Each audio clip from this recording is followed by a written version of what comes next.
हाय मेरे प्यारे बच्चों, तो नमस्कार। और मैं सत्यम राज। आज से हम लोग बिहार बोर्ड के लिए मैथमेटिक्स का शुभारंभ कर रहे हैं, स्टार्ट कर रहे हैं। और ये पहला चैप्टर से ही मैं आपको स्टार्ट कर रहा हूँ, रियल नंबर, जिसको देखिए मैं हिंदी और इंग्लिश दोनों में बोलूँगा। आपको जिसमें कंफर्टेबल हो उसमें आप चीज़ों को समझिएगा, लेकिन ऑलमोस्ट टर्म जो है मैं इंग्लिश में यूज करूंगा, तो धीरे धीरे आप आदत बना लेंगे, ठीक है ना। क्योंकि आगे की पढ़ाई यदि आप अच्छे से करना चाहते हैं तो इंग्लिश में ही मिलने वाले हैं। तो इसको वास्तविक संख्या को इंग्लिश में हम लोग रियल नंबर कहते हैं, और ये हमारा मैथमेटिक्स का पहला चैप्टर है। और इसको हम लोग पूरा डिटेल से आज थ्योरेटिकल पार्ट करेंगे, यानी थ्योरी पढ़ेंगे। जो यूज होगा क्वेश्चन बनाने में उसको पहले हम लोग पढ़ लेंगे, तब फिर हम लोग क्वेश्चन बनाना शुरू करेंगे। तो देखिए एक एक करके हम लोग चीज़ों को समझते हैं। और पहले जो हमारा था कि वास्तविक संख्या, यानी हम लोग को रियल नंबर पढ़ना था। तो फर्स्ट ऑफ ऑल हम लोग ये समझते हैं कि वास्तविक संख्या कहते किसको हैं। तो वास्तविक संख्या का डेफिनेशन जो होता है कि परिमेय और अपरिमेय की संख्याओं के समूह को वास्तविक संख्या कहते हैं। यानी परिमेय और अपरिमेय संख्याओं के समूह को वास्तविक संख्या कहते हैं। लेकिन अब आपका दिमाग में बात चल रहा होगा कि परिमेय और अपरिमेय क्या होता है। तो देखिए अभी मैं थोड़ा सा शॉर्ट में इसको बता दूं कि परिमेय जो होता है कि जिसको वो संख्या जिसको हम लोग p और बाई में q के फॉर्मेट में लिख सकते हैं उसको हम लोग बोलते हैं परिमेय संख्या। और जिसको हम लोग p बाई q के फॉर्मेट में नहीं लिख सकते हैं उसको बोलते हैं अपरिमेय संख्या। तो ये जो होता है वास्तविक संख्या जो होता है परिमेय और अपरिमेय के समूह को, यानी एक साथ यदि बात करें तो उसी को हम लोग वास्तविक संख्या कहते हैं। यानी वास्तविक संख्या मतलब कि उसमें परिमेय और अपरिमेय मतलब p बाई q के फॉर्मेट में जिसको लिख भी सकते हैं और नहीं भी लिख सकते हैं, वो सारा नंबर को हम लोग क्या बोलेंगे, वास्तविक संख्या। अगर जो आप इसको सिंपल लैंग्वेज में समझना चाहते हैं तो आप ऐसा समझिए कि जितना भी टाइप का नंबर आप पढ़ते हैं वो सब जो है वो वास्तविक संख्या होता है, रियल नंबर होता है, जिसको हम लोग नंबर लाइन पे रिप्रेजेंट कर सकते हैं। ठीक है, तो ये बात समझ में आता है। और देखिए संख्याओं को r से सूचित किया जाता है, या अथवा दूसरे शब्दों में कह सकते हैं कि वैसी संख्या जिसका वर्ग हमेशा एक धनात्मक संख्या हो उसे वास्तविक संख्या कहते हैं। जैसे देखिए मान लीजिए कि इसमें वास्तविक संख्या में नेगेटिव नंबर भी आएगा, जैसे -2 है और इसका वर्ग करेंगे तो इसका वर्ग जो हो जाएगा वो क्या होगा, 4। तो जिसका मतलब माइनस हो या प्लस है, जिसको वर्ग करने पर क्या हो, धनात्मक यानी पॉजिटिव नंबर आए। जैसे में आपका एग्जांपल है 2/3, 4/5, ये सब जो नंबर आप देख रहे हैं वो सब वास्तविक संख्या का एग्जांपल है। फिर इसे मतलब दूसरे शब्द में इसे अगर आसान भाषा में समझा जाए तो इसमें यदि कोई भी संख्या होती है जो उनको वास्तविक संख्या कहा जाता है। इसमें किसी भी मतलब जितना अभी नंबर आप पढ़े हैं वो सभी को हम लोग वास्तविक संख्या कहते हैं। ये हमारा स्लॉट कंप्लीट हुआ और आशा है कि आप समझ में आ गया है। यदि कुछ ना समझ में आए तो आप ये बात समझिए कि जितना भी हम लोग तरह का नंबर जैसे सम संख्या, विषम संख्या, कंपोजिट, प्राइम, ये को प्राइम, ये सब जो है आपको वास्तविक संख्या होता है, जिसको हम लोग नंबर लाइन पे रिप्रेजेंट कर सकते हैं, वो सब वास्तविक संख्या होता है।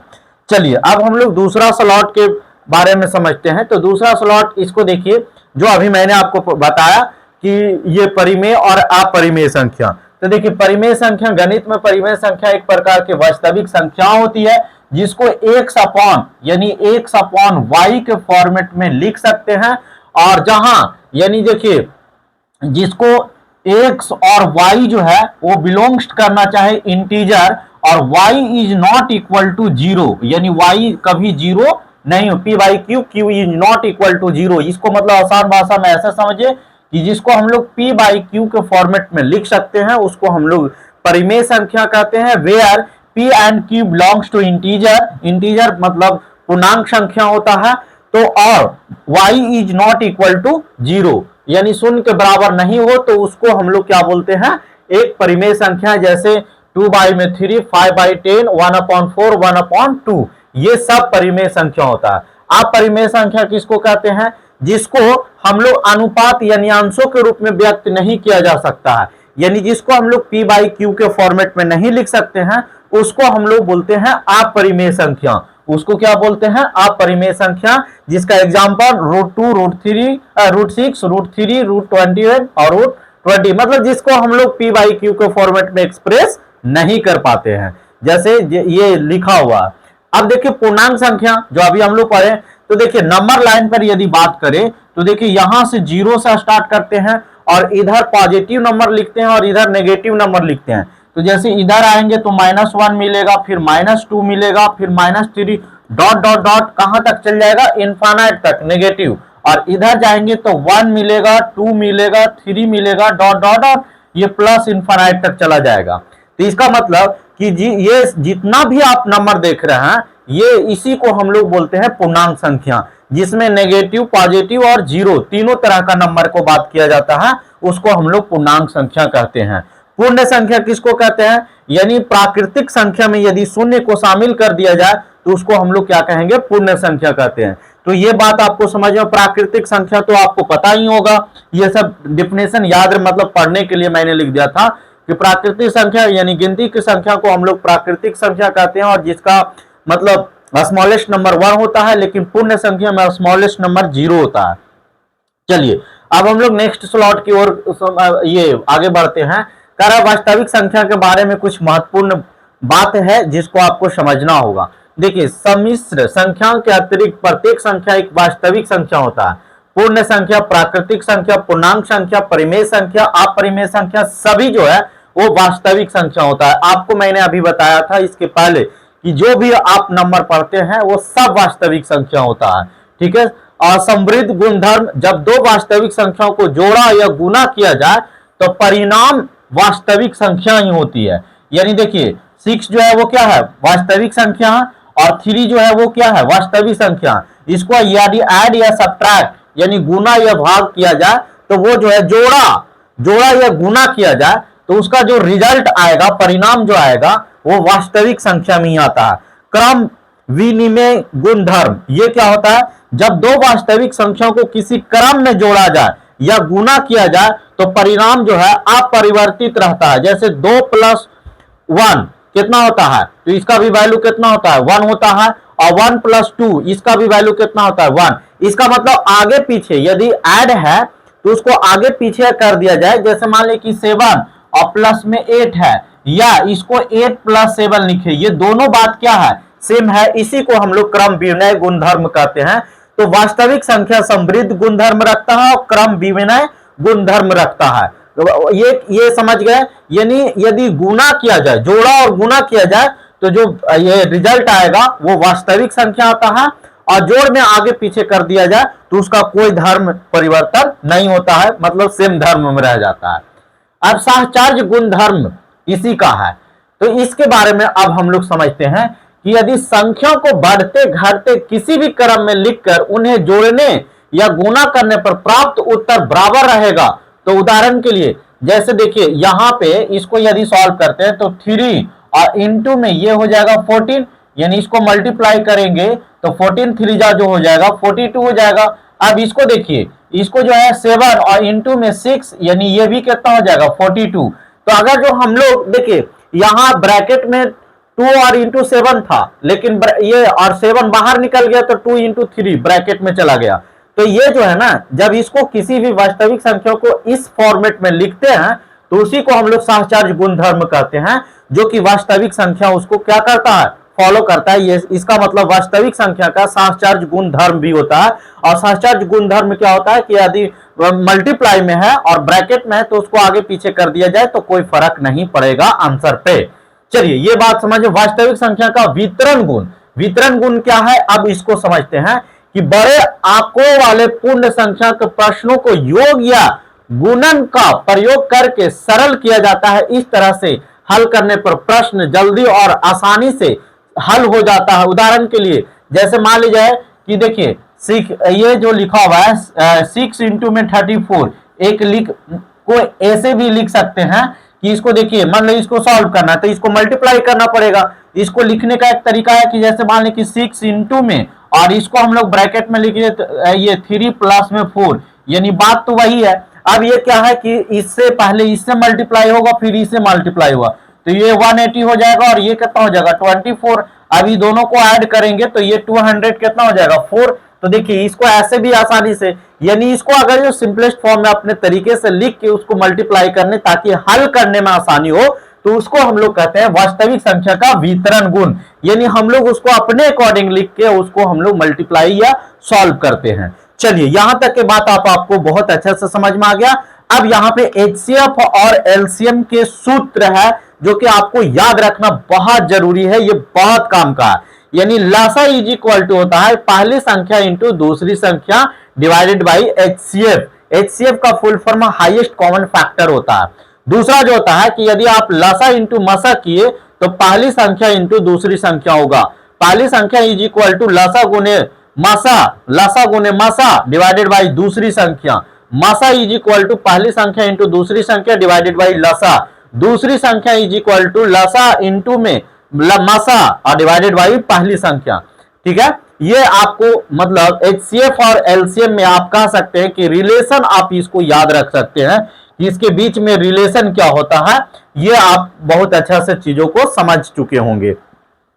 अब देखिए इक्विलिट जो है, इक्विलिट विभाजन परिमेयिक, ये क्या होता है कि दो धनात्मक पूर्णांक यानी ए और बी दिए हो और इसको अद्वितीय पूर्ण संख्या यानी क्यू, ये क्यू और आर विद्यमान होंगे, तो उसको हम लोग यदि इस फॉर्मेट में लिखे a is equal to b q और प्लस में आर, तो और जहां आर जो है ना, आर जो है देखिए इसका मतलब आप इसको डिवाइड देके लिख सकते हैं, भाज्य बराबर भाजक गुने भागफल जोड़ शेष। तो आर जो है ना वो शेषफल है। तो अगर जो इसको इस फॉर्मेट में है तो इसी को हम लोग इक्विलिट्स कहते हैं। अब इसको और आगे हम लोग समझते हैं। तो देखिए इसको मतलब इक्विलिट्स के मतलब समझ में आ गया है कि ये इसको फॉर्मेट में लिखा, ये बहुत ही काम का ये फॉर्मेट याद रखिएगा, इससे हम लोग बहुत चीज निकालेंगे। ठीक है, फिर नेक्स्ट स्लॉट में चले तो ये देखिए विभाज्यता का नियम है जो कि हम आपको पढ़ने के लिए सिर्फ दे दिए हैं, और इसको याद रखिएगा ताकि आपको कैलकुलेशन में क्या हो, आसानी हो, चीजों बहुत आसानी से रिलेट कर पाए।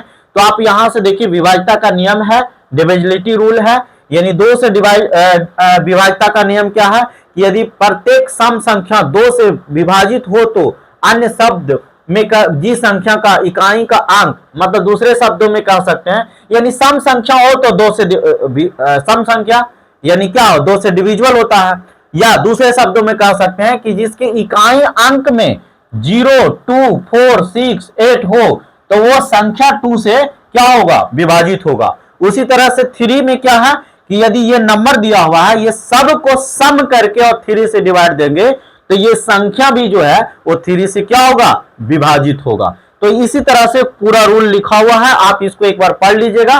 दिक्कत होगा तो आप मुझे बताइएगा, कमेंट बॉक्स में कमेंट कीजिएगा, मैं उसका आंसर करूंगा। देखिए ये 5 से है, 6 से है, 7 से है, और आपका 7 के बाद से 8 से भी है, 8 है, 9 है, 10 है, यानी 13 है।